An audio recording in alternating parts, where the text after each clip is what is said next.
Dan saudara, Pelabuhan Merak diguyur hujan yang cukup deras sejak pagi. Selain itu, untuk buffer yang berada di dermaga eksekutif ini landai, walaupun masih ada kendaraan yang akan masuk ke kapal untuk penyeberangan ke Sumatera. Berdasarkan data PT SDP, diprediksi puncak libur tahun baru terjadi pada besok hingga tanggal 31 Desember. Terhitung data dari PT SDP hingga saat ini, pengguna penyeberangan menuju Jawa Sumatera ini meningkat. Meski demikian, menurut rilis dari SDP, peningkatan tersebut masih berada dalam koridor aman. Data Posko Merak mencatat pada H+2 Natal jumlah kendaraan roda 4 yang menyeberangi dari Jawa menuju Sumatera mencapai 3.998 unit, naik 0,5% dibandingkan periode yang sama tahun lalu. Sementara jumlah bus tercatat 357 unit, meningkat 2,6% dibandingkan tahun lalu. SDP mengimbau warga agar merencanakan perjalanan dengan baik, membeli tiket melalui kanal resmi, serta datang ke pelabuhan sesuai jadwal.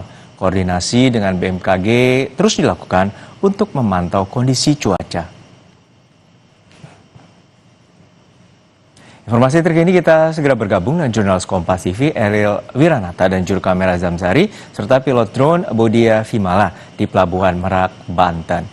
Selamat siang Ariel, untuk saat ini bagaimana pantauan Anda terutama di penyeberangan Pelabuhan Merak? Apakah terjadi peningkatan?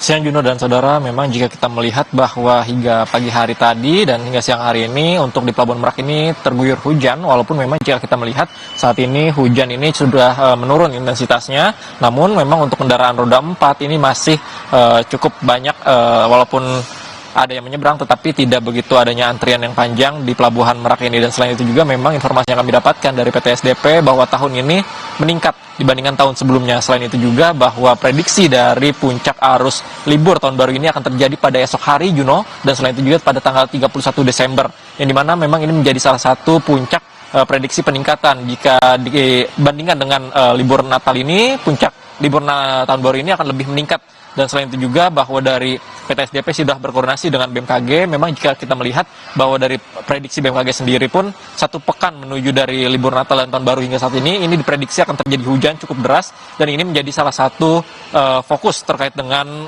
penyeberangan, yang dimana dari PT SDP pun mengutamakan keselamatan terkait dengan penyeberangan. Dan selain itu juga bahwa jika memang nantinya terjadi adanya lonjakan pada mendekat dari puncak libur tahun baru ini, dari SDP pun menyiapkan berbagai macam skema, mulai dari contingency plan, lalu kemudian juga pengaktifan buffer zone, dan delaying system yang dilakukan di sejumlah titik yang tentu rawan, yang dimana memang jika kita melihat sejak beberapa hari lalu di Pelabuhan Merak ini masih terpantau aman, tidak adanya kepadatan dari tempat-tempat kantung-kantung parkir yang ada. Juno.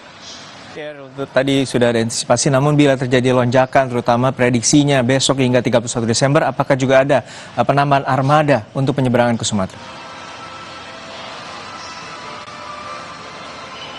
Ya Juno, dari PT SDP pun mengatakan bahwa sudah dipersiapkan seluruh dari kapal ini, lebih dari puluhan kapal untuk melakukan penyeberangan dari Jawa menuju Sumatera. Tentu saja ini untuk memberikan kuota, namun memang dikatakan dari PT SDP pun kuota untuk penyeberangan hingga saat ini masih cukup banyak, sehingga bagi mereka yang ingin menyeberang lebih baik untuk membelikan tiket online terlebih dahulu, karena memang dari PT SDP pun tidak melayani dari pembelian tiket secara langsung, karena sudah dilakukan pembelian tiket secara online, yang dimana ini untuk mengurangi dari kepadatan antrian yang ada. Dan selain itu juga memang jika kita melihat dari tren dari libur tahun baru ini masih mendominasi dari kendaraan roda 4 hingga truk, yang dimana dari PT SDP pun sudah melakukan skema yang dimana untuk truk ini sudah dialihkan ke 2 dermaga lainnya, 2 pelabuhan lainnya, yaitu adalah Ciwandan dan selain itu juga dengan BBJ, yang dimana untuk di Pelabuhan Merak ini hanya melayani dari kendaraan roda 4 pribadi, Juno. Dan selain itu juga bahwa dari SDP pun mengatakan sudah menyiapkan kapal-kapal ini dengan melakukan pengecekan sebelum dari libur tahun baru. Juno. Baik, terima kasih atas laporan lengkap Anda, jurnalis Kompas TV, Ariel Wiranata dan juga Zamzari, serta pilot drone Bodia Vimala dari Pelabuhan Merak.